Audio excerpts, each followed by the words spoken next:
আসসালামু আলাইকুম রহমতুল্লাহ।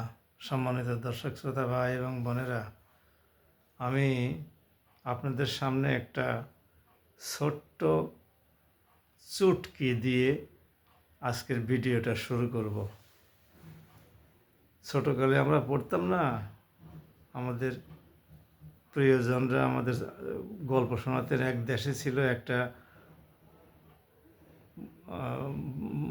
রাজা। এরকমভাবে শুরু করছি আমি। এক দেশে ছিল এক বৃদ্ধ মানুষ। সে একদিন একটা বাগানের ভিতর দিয়ে হেঁটে যাচ্ছিল। এমন সময় মাঝারি ধরনের একটা তাল তার মাথার উপরে পড়ল।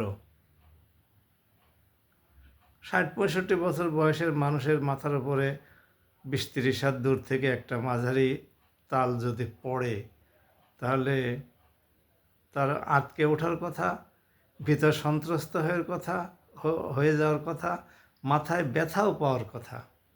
যাই হোক না কেন, যে কারণেই হোক, ভদ্রলোক এই তালটা তার মাথার উপরে পড়ার পরে সে মাটিতে বসে পড়ল। সে একটু আগেই বাড়ি থেকে কিন্তু রওনা করেছে। তো তার সঙ্গী সাথী তার সাথে যারা ছিল, অথবা সে একাই ছিল, পরবর্তীকালে সেখান দিয়ে যাওয়ার সময়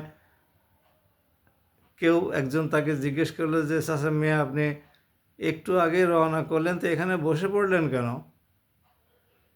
তো বললো যে, বাবা, বসে যখন পড়লাম একটু সিগারেটটা খেয়ে নিই। মানে সে লোকটা কিন্তু এমনিতে বসে পড়ে নাই। মাথার উপরে মাঝারি আকৃতির একটা তাল,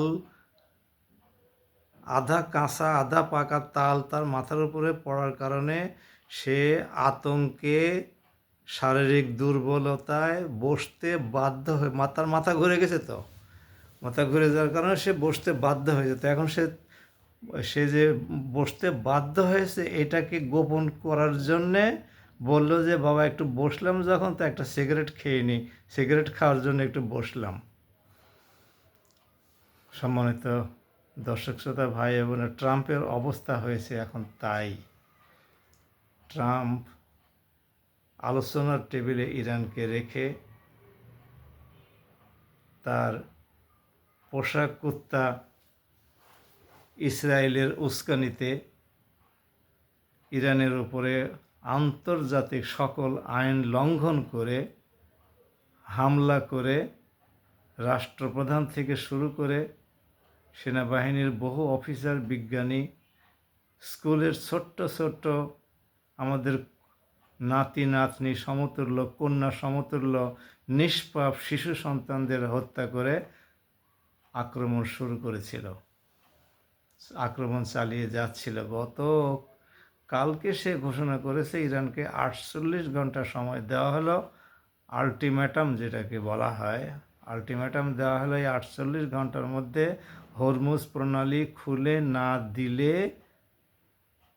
ইরানের ওপরে এমন হামলা চালানো হবে যাতে করে তার তেল, তার তার তার বিদ্যুৎ সরবরাহ লাইন এবং পানি সরবরাহ লাইন সব ধ্বংস হয়ে যাবে। পানি সরবরাহ ব্যবস্থা, পানি বিশুদ্ধকরণ ব্যবস্থা সব কিছু ধ্বংস হয়ে যাবে। ইরান এই হুমকি শোনার পরে সে পাল্টা হুমকি দিয়েছে যে ইরানের ওপরে কোনো রকমের হামলা যদি হয়, তাহলে মধ্যপ্রাচ্যের আমেরিকার ঘাঁটিগুলোতে পানি সরবরাহের জন্যে যে পানি বিশুদ্ধকরণ ব্যবস্থা আছে, সাগর থেকে পানি নিয়ে লবণাক্ততা মুক্ত করার পরে সরবরাহ করা হয়, এগুলো প্রত্যেকটা ধ্বংস করে দেওয়া হবে। এবং তাদের বৈদ্যুতিক যে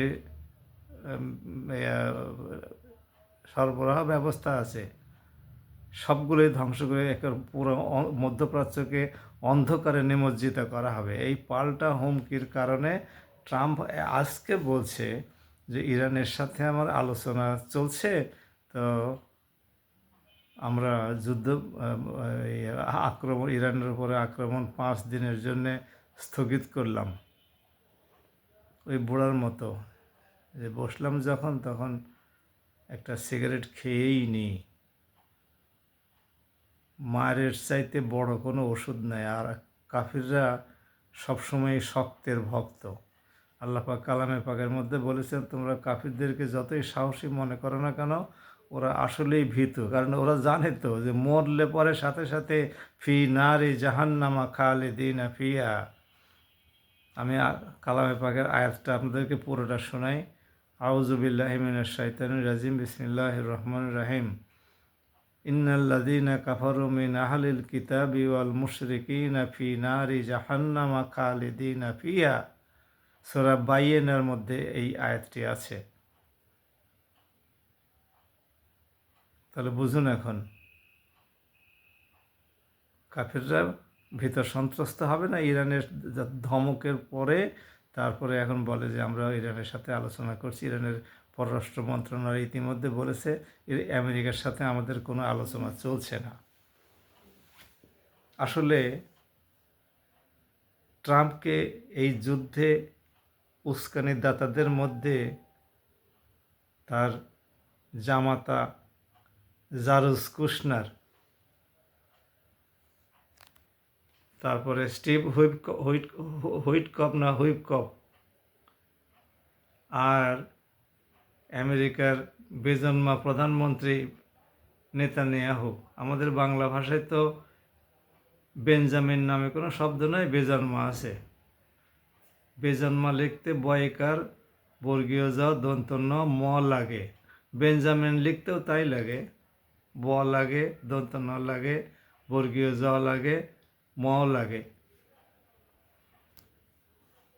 আমাদের ভাষায় যেহেতু বেজন্মা আছে, ওই জন্য আমি ওকে বেজন্মা বললাম। এই তিনজনের উস্কানিতে বেচারা ট্রাম্প বিপদে পড়ে গেছে। আমেরিকায় হামলা করতে সে নিতান্ত বাধ্য হয়েছে। এখন দেখা যাক এই 5 দিনের জন্য সে যুদ্ধ, মানে ইরানের উপরে হামলা স্থগিত করতে বলেছে। এই 5 দিন পরে সে কি করে, এর মধ্যে আর কি খেলা ইরান দেখায়, এটার জন্য আমরা অপেক্ষায় থাকলাম। সবাই ভালো থাকুন আর দোয়া করতে থাকি। আসুন আমরা সবাই মিলে আল্লাহর কাছে যেন এমন কোনো অবস্থার সৃষ্টি না হয় মধ্যপ্রাচ্যে, যাতে করে আমাদের দেশে জ্বালানি সরবরাহ বন্ধ হয়ে যায়।